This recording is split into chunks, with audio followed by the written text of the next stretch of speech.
Shalom, selamat pagi Bapak Ibu yang terkasih di dalam Tuhan Yesus. Pagi hari ini kita akan kembali melanjutkan pembacaan firman Tuhan dari Injil Yohanes pasal 17. Yohanes 17. Demikianlah kata Yesus. Lalu ia menengadah ke langit dan berkata, Bapa, telah tiba saatnya, permuliakanlah anakmu supaya anakmu mempermuliakan engkau. Sama seperti engkau telah memberikan kepadanya kuasa atas segala yang hidup, demikian pula ia akan memberikan hidup yang kekal kepada semua yang telah engkau berikan kepadanya. Inilah hidup yang kekal itu, yaitu bahwa mereka mengenal engkau, satu-satunya Allah yang benar, dan mengenal Yesus Kristus yang telah engkau utus. Aku telah mempermuliakan engkau di bumi dengan jalan menyelesaikan pekerjaan yang engkau berikan kepadaku untuk melakukannya. Oleh sebab itu ya Bapa, permuliakanlah aku padamu sendiri dengan kemuliaan yang kumiliki di hadiratmu sebelum dunia ada. Aku telah menyatakan namamu kepada semua orang yang engkau berikan kepadaku dari dunia. Mereka itu milikmu dan engkau telah memberikan mereka kepadaku dan mereka telah menuruti firman-Mu. Sekarang mereka tahu bahwa semua yang engkau berikan kepadaku itu berasal daripadamu. Sebab segala firman yang engkau sampaikan kepadaku telah aku sampaikan kepada mereka dan mereka telah menerimanya. Mereka tahu benar-benar bahwa aku datang daripadamu dan mereka percaya bahwa engkaulah yang telah mengutus aku. Aku berdoa untuk mereka, bukan untuk dunia aku berdoa, tetapi untuk mereka yang telah engkau berikan kepadaku, sebab mereka adalah milikmu, dan segala milikku adalah milikmu, dan milikmu adalah milikku, dan aku telah dipermuliakan di dalam mereka. Dan aku tidak ada lagi di dalam dunia, tetapi mereka masih ada di dalam dunia. Dan aku datang kepadamu, ya Bapa yang kudus, peliharalah mereka dalam namamu, yaitu namamu yang telah engkau berikan kepadaku, supaya mereka menjadi satu sama seperti kita. Selama aku bersama mereka, aku memelihara mereka dalam namamu, yaitu namamu yang telah engkau berikan kepadaku. Aku telah menjaga mereka dan tidak ada seorang pun dari mereka yang binasa, selain daripada dia yang telah ditentukan untuk binasa, supaya genaplah yang tertulis dalam kitab suci. Tetapi sekarang aku datang kepadamu dan aku mengatakan semuanya ini sementara aku masih ada di dalam dunia, supaya penuhlah sukacitaku di dalam diri mereka. Aku telah memberikan firman-Mu kepada mereka dan dunia membenci mereka karena mereka bukan dari dunia, sama seperti aku bukan dari dunia. Aku tidak meminta supaya engkau mengambil mereka dari dunia, tetapi supaya engkau melindungi mereka daripada yang jahat. Mereka bukan dari dunia, sama seperti aku bukan dari dunia. Kuduskanlah mereka dalam kebenaran, firman-Mu adalah kebenaran. Sama seperti engkau telah mengutus aku ke dalam dunia, demikian pula aku telah mengutus mereka ke dalam dunia, dan aku mengutuskan diriku bagi mereka, supaya mereka pun dikuduskan dalam kebenaran. Dan bukan untuk mereka ini saja aku berdoa, tetapi juga untuk orang-orang yang percaya kepadaku oleh pemberitaan mereka, supaya mereka semua menjadi satu, sama seperti engkau ya Bapa di dalam aku dan aku di dalam engkau, agar mereka juga di dalam kita, supaya dunia percaya bahwa engkaulah yang telah mengutus aku. Dan aku telah memberikan kepada mereka kemuliaan yang engkau berikan kepadaku, supaya mereka menjadi satu sama seperti kita adalah satu. Aku di dalam mereka dan engkau di dalam aku, supaya mereka sempurna menjadi satu, agar dunia tahu bahwa engkau yang telah mengutus aku, dan bahwa engkau mengasihi mereka sama seperti engkau mengasihi aku.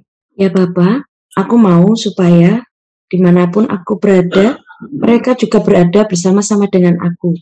Mereka yang telah engkau berikan kepadaku, agar mereka memandang kemuliaanku yang telah engkau berikan kepadaku. Sebab engkau telah mengasihi aku sebelum dunia dijadikan.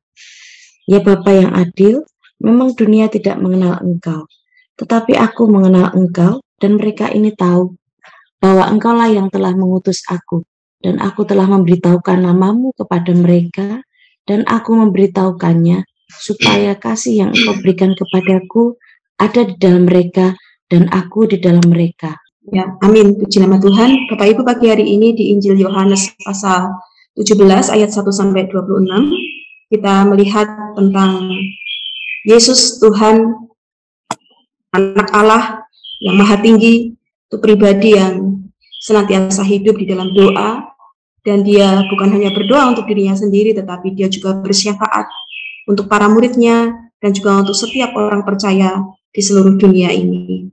Mari kita lihat bersama-sama melalui pasal ini, kita melihat Tuhan Yesus berdoa untuk dirinya sendiri, untuk murid-muridnya, dan untuk orang-orang percaya yang mereka mendengar pemberitaan dari para murid.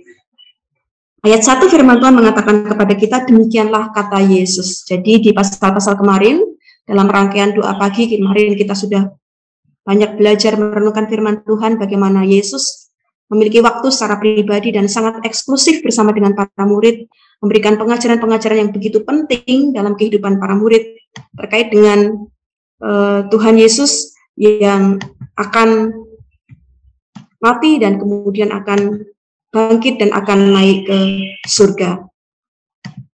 Bapak Ibu, kita akan lihat bersama-sama dari firman Tuhan, dikatakan di ayat yang pertama, ia menengadah ke langit dan berkata.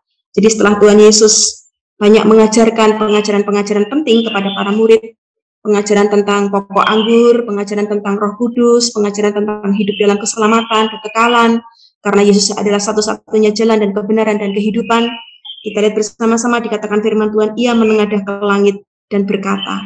Disinilah Tuhan Yesus mulai berdoa dengan cara bagaimana dia menengadah ke langit dan dia berkata-kata di dalam doanya. Di ayat 1 sampai dengan ayat yang kelima, Yesus berdoa untuk dirinya sendiri. Apa Bapak Ibu yang didoakan Tuhan Yesus? Dikatakan bahwa di ayat yang ke-1, Bapa telah tiba saatnya. Saat apa ini? Ya saat di mana Yesus akan mengerjakan karya keselamatan. Saat di mana Yesus akan mati, bangkit, dan hidup. Telah tiba saatnya. Permuliakanlah anakmu, supaya anakmu mempermuliakan engkau. Inilah pokok doa yang Yesus doakan. Yesus berdoa kepada Bapa supaya Bapa mempermuliakan Yesus, ya, supaya anakmu mempermuliakan engkau, dan dikatakan di ayat yang ke-5 juga sama. Oleh sebab itu ya Bapa, permuliakanlah aku padamu sendiri dengan kemuliaan yang kumiliki di hadirat-Mu sebelum dunia ada. Jadi Bapak Ibu, kita lihat bersama-sama dari firman Tuhan ini. Tuhan Yesus berdoa kepada Bapa, permuliakanlah anakmu, supaya anakmu mempermuliakan engkau. Ya bagaimana Tuhan Yesus mempermuliakan Bapa di surga? Yesus adalah pribadi yang sudah diberi kuasa ya, atas segala yang hidup, ayat yang kedua. Dan dia juga pribadi yang sudah memberikan hidup yang kekal bagi setiap mereka yang percaya kepada Yesus. Hidup kekal itu artinya adalah hidup dalam pengenalan yang benar akan Allah, hidup dalam pengenalan yang benar akan Yesus Kristus yang diutus Bapa. Yesus bisa mempermuliakan Bapa dengan cara dia menyelesaikan pekerjaan yang diberikan Bapa kepadanya untuk dilakukan. Di ayat yang keempat, kita lihat bersama-sama di sini, firman Tuhan mengatakan kepada kita, Tuhan Yesus berdoa, aku telah mempermuliakan engkau di bumi dengan jalan menyelesaikan pekerjaan yang engkau berikan kepadaku untuk melakukannya. Jadi Bapak Ibu, kita lihat bersama-sama di sini di bagian yang pertama, Tuhan Yesus berdoa untuk dirinya sendiri. Dia berdoa, permuliakanlah anakmu, supaya anakmu mempermuliakan engkau. Permuliakanlah aku padamu sendiri dengan kemuliaan yang kumiliki di hadiratmu sebelum dunia ada. Kemuliaan yang diberikan Bapa kepada Yesus. Sungguh-sungguh kemuliaan yang hebat, dan dikatakan Tuhan Yesus itu dia bisa mempermuliakan Bapa karena dia menyelesaikan pekerjaan yang diberikan kepadanya untuk dilakukan. Pekerjaan ini bukan pekerjaan yang mudah, pekerjaan ini adalah pekerjaan yang berat, pekerjaan yang sungguh-sungguh ya membutuhkan pengorbanan, tapi Yesus melakukannya itu dengan setia. Bahkan dikatakan di ayat yang keempat, dia menyelesaikan pekerjaan yang diberikan Bapa di surga.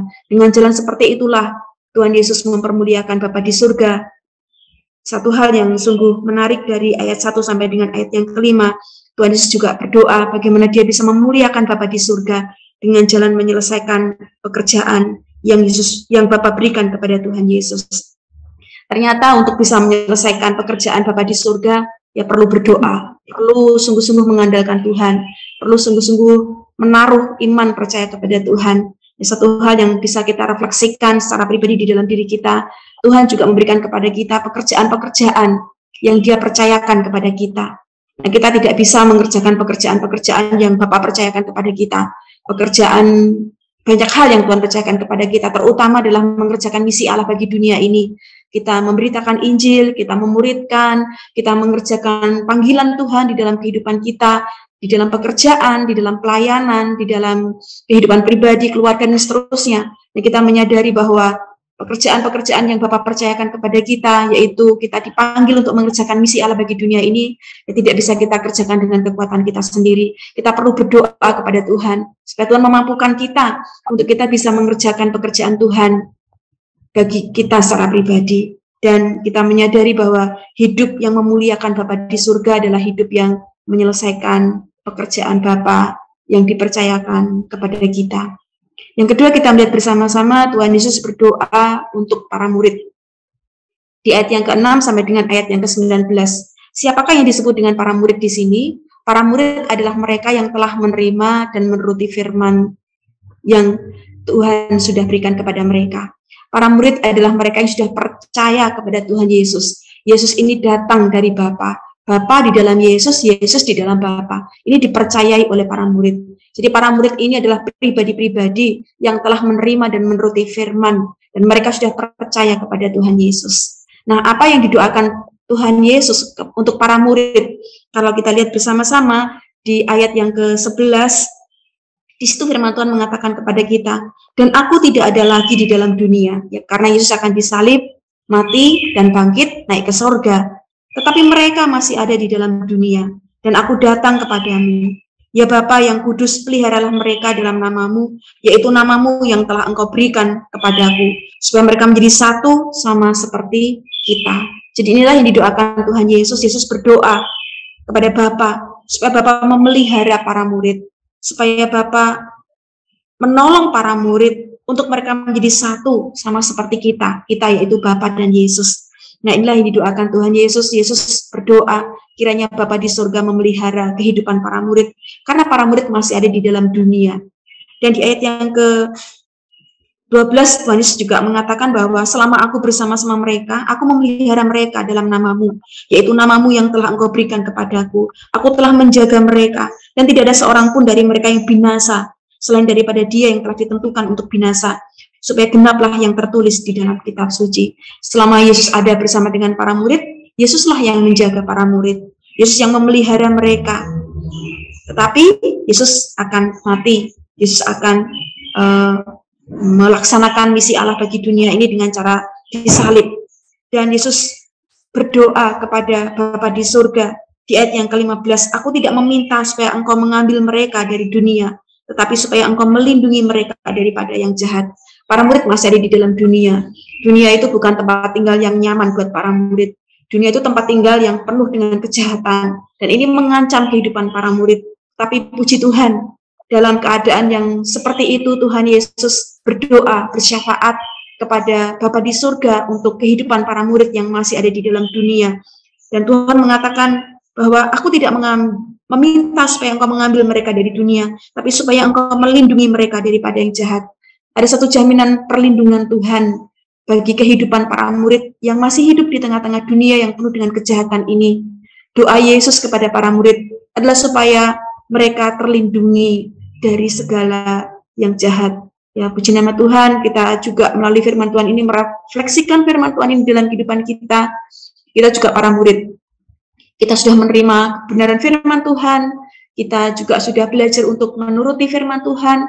Kita juga sudah percaya kepada Tuhan Yesus, Dia pribadi yang datang dari surga untuk kita semua.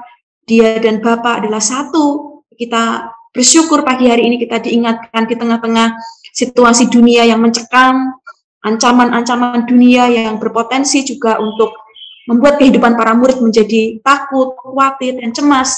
Di tengah-tengah perlawanan-perlawanan dunia yang jahat, dunia yang membenci kehidupan para murid.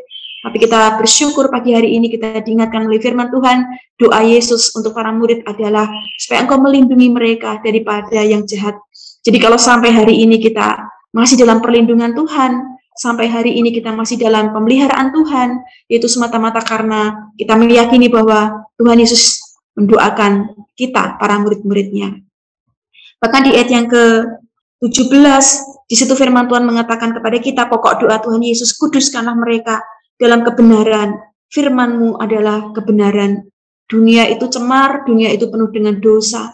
Namun Tuhan berdoa kepada para murid supaya para murid itu senantiasa hidup kudus di dalam kebenaran.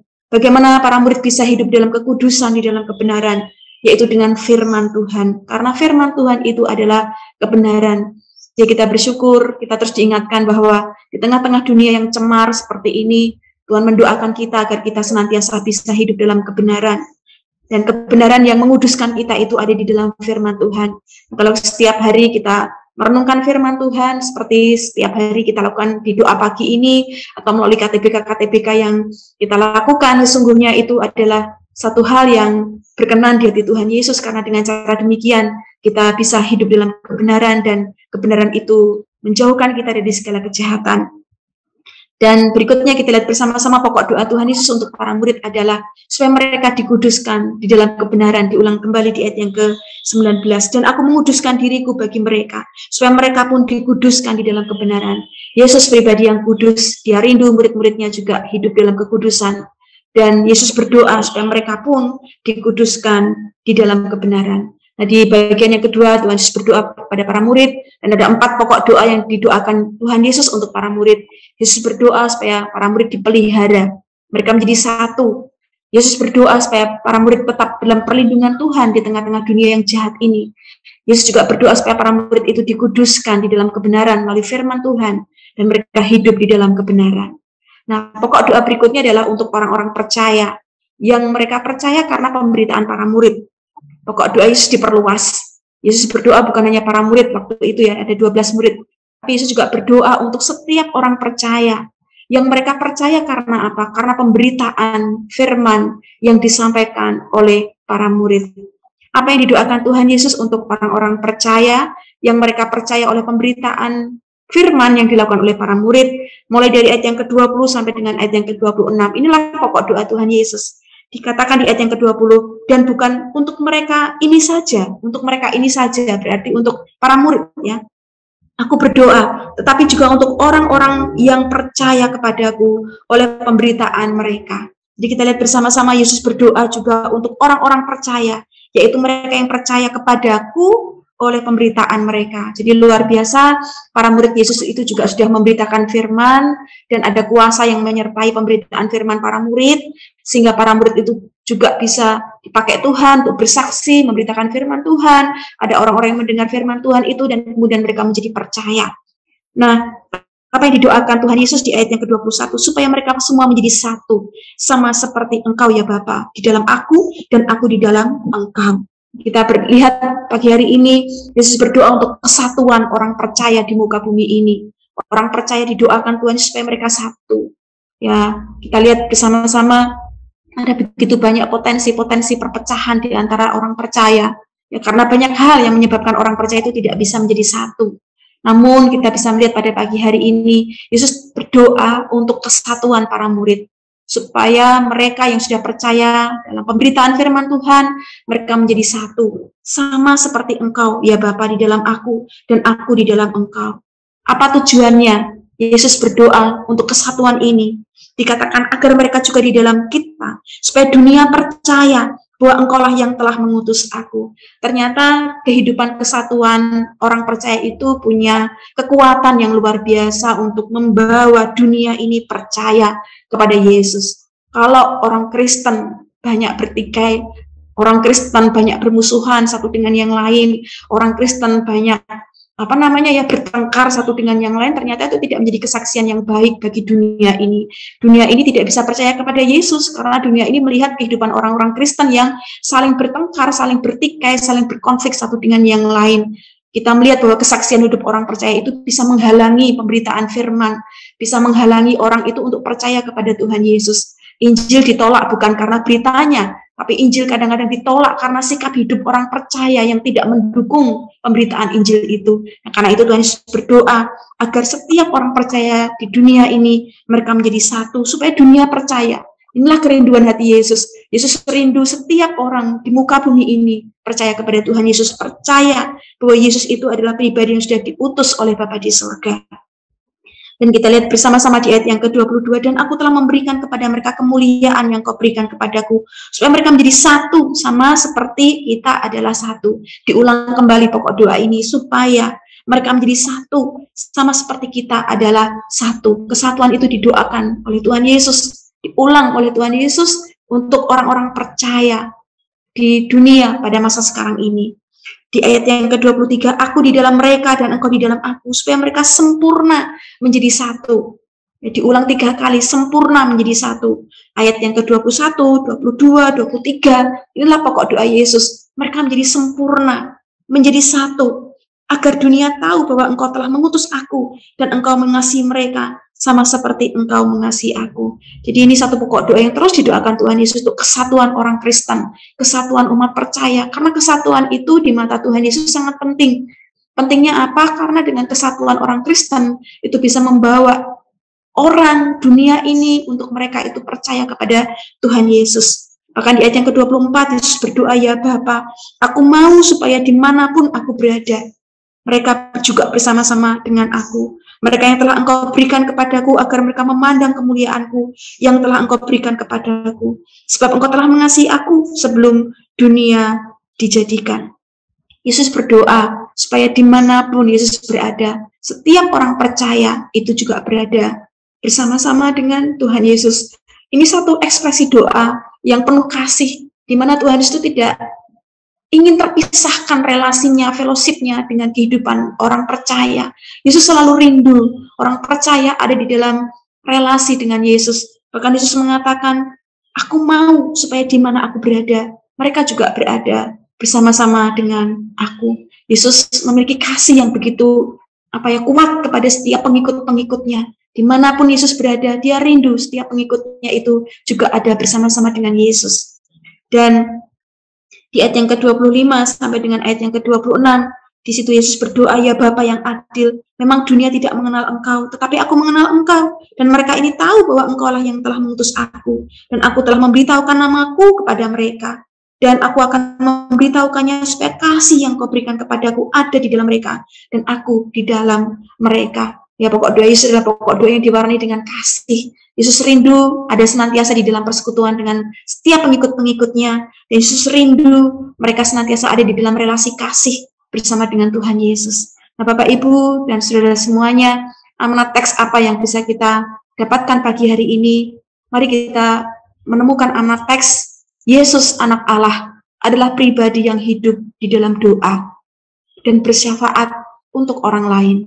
Nah, kalau kita belajar dari Injil-Injil yang lain, kita melihat di awal pelayanan Yesus memulai dengan doa. Pada saat dia menjalankan pelayanan, dia juga berdoa.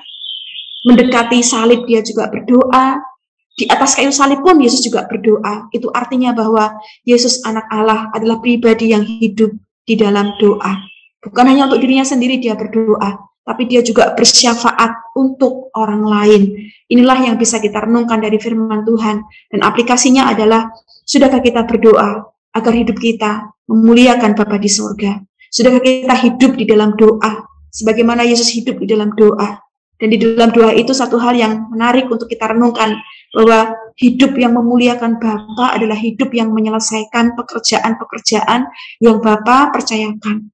Mari kita terus belajar untuk kita senantiasa hidup di dalam doa seperti Yesus yang hidup di dalam doa, dan mari kita terus belajar sungguh-sungguh untuk berdoa agar kita mampu menyelesaikan setiap pekerjaan-pekerjaan yang Bapa percayakan kepada kita, yaitu kita mengerjakan agenda Tuhan dalam hidup kita. Dan yang kedua, sudahkah kita berdoa bersyafaat dengan pokok-pokok doa seperti yang Tuhan Yesus doakan? Nah, mari kita terus berdoa untuk orang-orang yang kita doakan, tentunya dengan pokok-pokok doa seperti yang diteladankan Tuhan Yesus. Dengan demikian kita sudah belajar menerapkan apa yang Tuhan Yesus contohkan buat kita. Selamat pagi, shalom. Tuhan memberkati, biar firman Tuhan pada pagi hari ini menuntun kita untuk kita senantiasa hidup di dalam doa.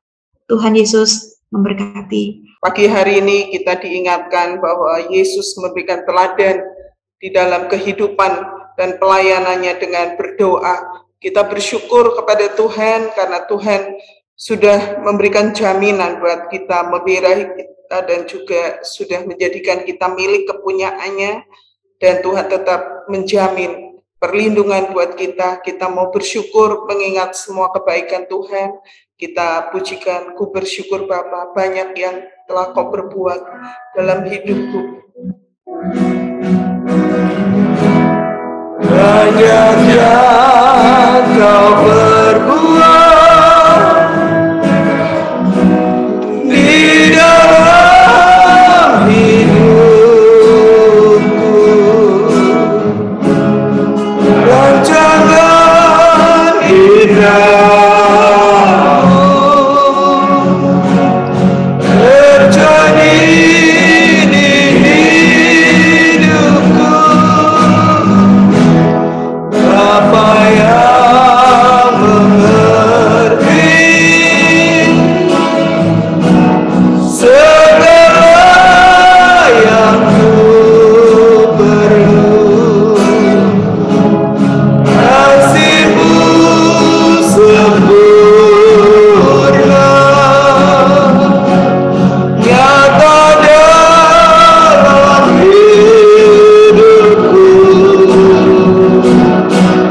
Ku bersyukur Bapa, ku bersyukur Tuhan, buat kasih setia-Mu di dalam hidupku. Bersyukur, ku bersyukur Bapa, ku bersyukur Tuhan, buat kasih setia-Mu di dalam hidupku. Ku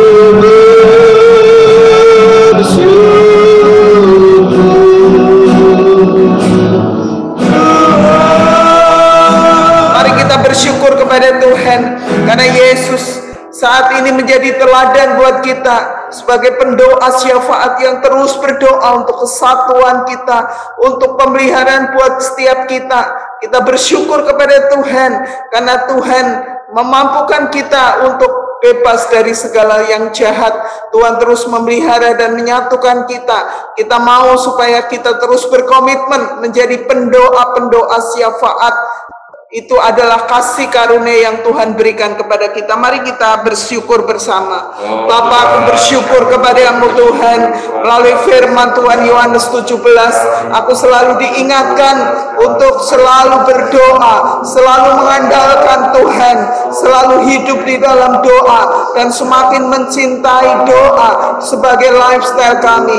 Kami bersyukur kepada-Mu Tuhan, karena doa-doa yang Tuhan sudah nyatakan di dalam hidup kami, supaya kami tetap satu di dalam Engkau, supaya kami menjadi milik-Mu, senantiasa ada di dalam perlindungan Tuhan. Tuhan yang melindungi kami dari segala yang jahat. Kami bersyukur kepada Tuhan untuk anugerah kesempatan yang Tuhan berikan untuk kami boleh menjadi pendoa-pendoa syafaat, melakukan apa yang Tuhan inginkan, mempermuliakan Tuhan melalui doa-doa kami Tuhan. Terima kasih Tuhan, terima kasih. Di dalam nama Yesus kami berdoa, kami mengucap syukur.